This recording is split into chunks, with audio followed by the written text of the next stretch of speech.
Hey, future me, I kind of messed up on the recording, and I know this is like my first video after a long while, but for some reason, OBS wasn't able to pick up Serum, so I have to use screenshots.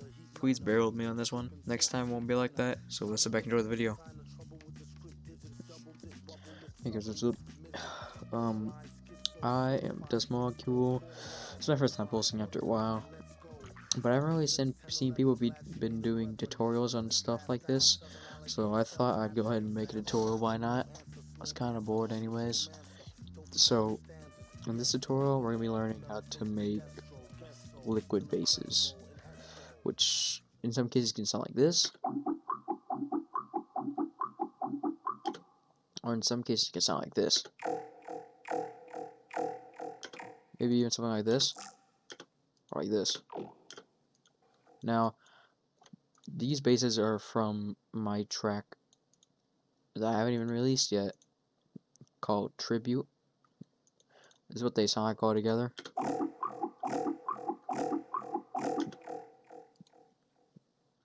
So I'm going to show you guys how to get a result just like this.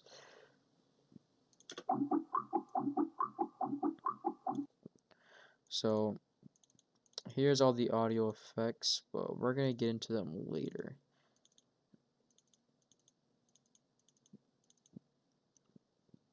This is what the patch looks like. I'm going to turn everything off, including the effects that I have on it, even the filter. So we just got the modulating waveform. We'll turn that off too. So this is what we got.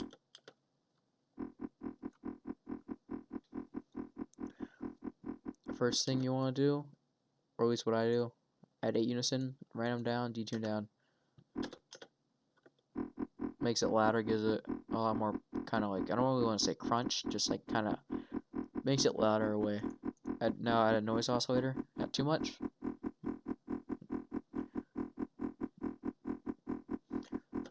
So then what you're going to do is you're going to maybe get something like a band reject, something that has a peak like this. And I'm gonna bypass all these. So this is just what it sounds like. And it doesn't sound good until you start modulating it.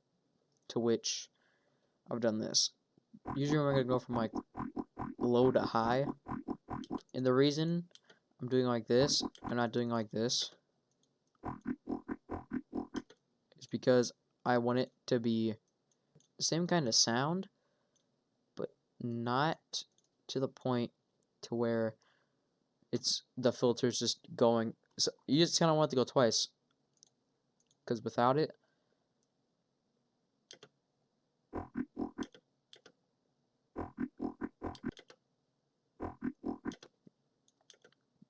but I want kind of want is the wah dong wang dong, so it'll sound like I want.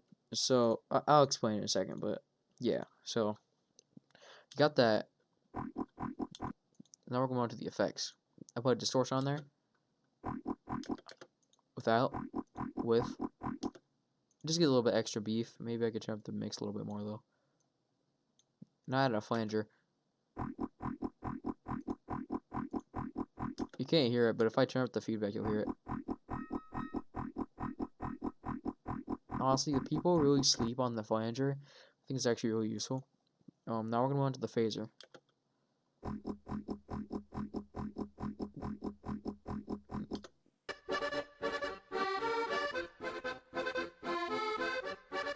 Well, originally you could do something like this,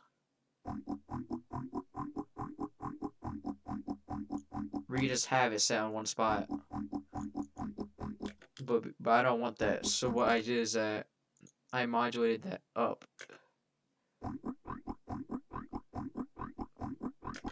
I had a compressor. The reason I don't have multiband on, this is what it sounded like with it. And I don't really want that kind of sound, so I turned multiband off. Then a little bit of reverb never hurts anybody. Stop the cap! Stop the cap right now! Stop the cap! Give it that little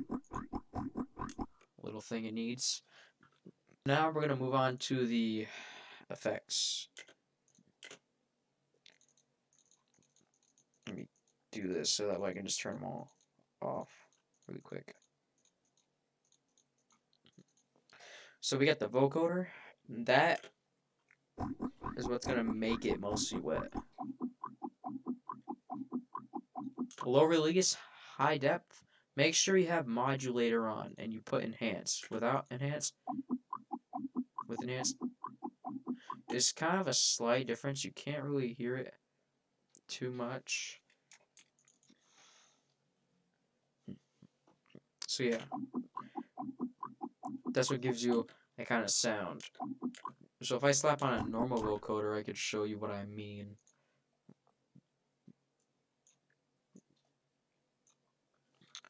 Wrong thing.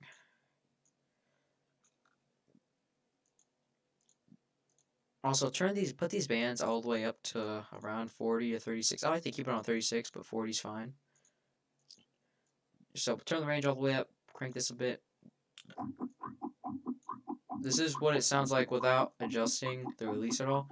If you start to adjust, it starts to get tighter. Formant, you can mess around with the formant.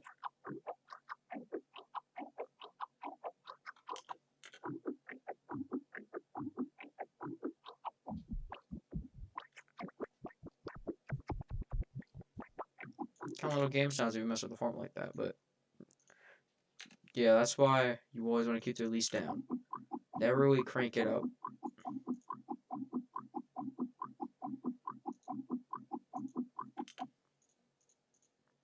Now, for the phaser.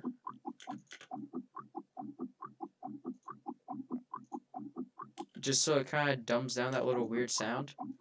Also gives me a little extra nice little sound. I also have another phaser though. This one's more going towards that sound. Like, I wish I could describe it, but it was like doon, doon, doon, doon. But that kind of eases away at it. And then this phaser is for the actual bass.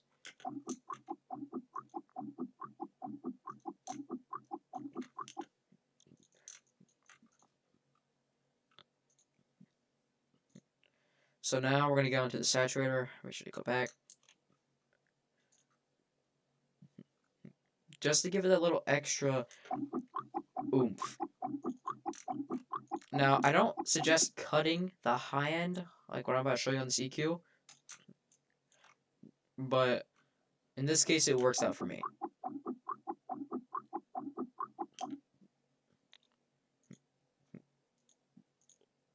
So this is without cutting out that really, like, noisy high end. You hear that weird clicking. But when I add it, it doesn't really take away that much from the sound. So I'm not really too worried about it. Besides, it's a little background element. Rather than a like actual full bass like this one. Like you'll see on this one that I don't really toy around too much. Actually, I might as well put that down a little bit. But I don't really toy around too much with the high end or anything. So now getting back into this, I had to go away and do something. But this limiter. Limiter is just to, stop from peaking.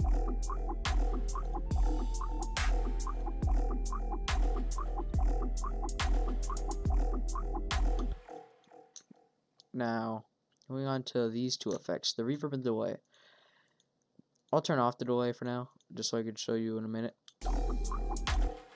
Just giving it that reverb it needs.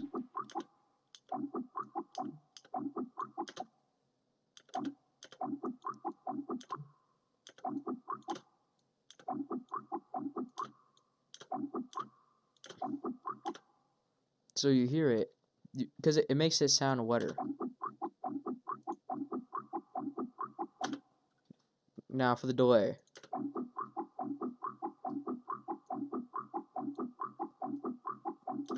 There's this little tip that I learned If you guys know the producer Squanto, I managed to hop into one of his streams when he was streaming at the time, and learned this little trick where if you take the delay anywhere from like 23 to 27 milliseconds, you can get this really cool OG Riddim sounding like bass. And usually when I turn the like feedback around 35 to like 65, something around there.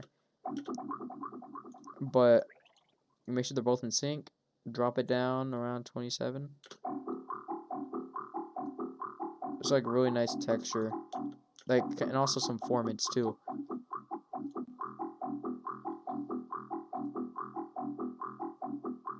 Also, if it's too much, you turn on just the dry and wet. There you go. It's amazing.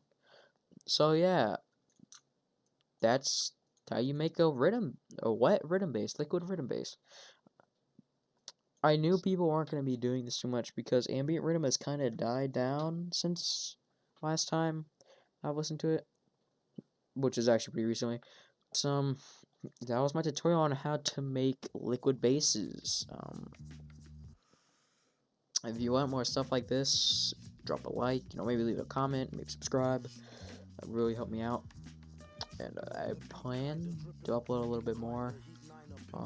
Maybe within the next 2 weeks, I plan to upload another tutorial. On what exactly? Maybe a master tutorial, maybe a serum tutorial. So anybody wanted to get into it. So, and the best I can do, the best advice I can give to anybody wanting to get better at stuff like this, is to honestly just practice. Practice makes perfect. Like, it's been like 5, 6 years of me producing. Practice honestly makes perfect. You can't rush things. So, yeah. That was the video, and like, subscribe, all that good stuff. And see you in the next one.